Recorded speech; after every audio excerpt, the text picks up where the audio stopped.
নারায়ণগঞ্জ জেলা শাখার আহ্বায়ক জিএম সুমন মুন্সির উদ্যোগে নারায়ণগঞ্জ সিটি কর্পোরেশনের ৩ নং ওয়ার্ডে শীতার্তদের মাঝে কম্বল বিতরণ করা হয়েছে। সাদ্দাম হোসেন মুন্না খানের প্রতিবেদনে দেখুন বিস্তারিত। মঙ্গলবার সকালে নারায়ণগঞ্জের সিদ্ধিরগঞ্জ থানার ৩ নং ওয়ার্ডের মুক্তিনগর এলাকায় গরিব অসহায় শীতার্তদের মাঝে কম্বল বিতরণ অনুষ্ঠানে প্রধান অতিথির বক্তৃতা দেন নারায়ণগঞ্জ জেলা বাংলাদেশ জাতীয়তাবাদী জিয়া সৈনিক দলের আহ্বায়ক জিএম সুমন মুন্সি। এ সময় তিনি বলেন, সমাজের প্রতিটি মানুষের উচিত মানুষের সেবায় নিজেকে নিয়োজিত করা। তারুণ্যের অহংকার বিএনপির ভারপ্রাপ্ত চেয়ারম্যান তারেক রহমানের নির্দেশে আজকের শীতার্তদের মাঝে কম্বল বিতরণ করা হয়েছে। একজন শীতার্ত মানুষের গায়ে একটি কম্বল দিতে পারা অনেক আনন্দের বিষয়। আমাদের প্রত্যেককে স্ব অবস্থান থেকে জনসেবায় নিজেকে আত্মনিবেদন করতে হবে।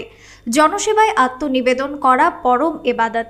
এ সময় উপস্থিত ছিলেন ইঞ্জিনিয়ার আবু সাইদ সাদেকুর রহমান নোপেল, সিদ্ধিরগঞ্জ থানা বাংলাদেশ জাতীয়তাবাদী জিয়া সৈনিক দলের সাংগঠনিক সম্পাদক আসাদুজ্জামান মিন্টু, মোর্শেদা আক্তার নিপা, বিশিষ্ট ব্যবসায়ী অরুণ মিয়া, গোলাপ মেম্বার, আবুল কালাম মাস্টার, সালাউদ্দিন সহ অন্যান্য নেতৃবৃন্দ।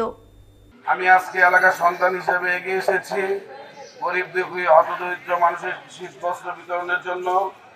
আমি চাই এলাকায় যারা আরো গণ্যমান্য ব্যক্তি আছে, ধনাঢ্য ব্যক্তি আছে, তারাও যদি তাদের অবস্থান থেকে হতদরিদ্র মানুষের জন্য সাহায্যার্থে এগিয়ে আসে, তাহলে আমাদের সমাজে কোনো দুঃখ কষ্ট থাকবে না।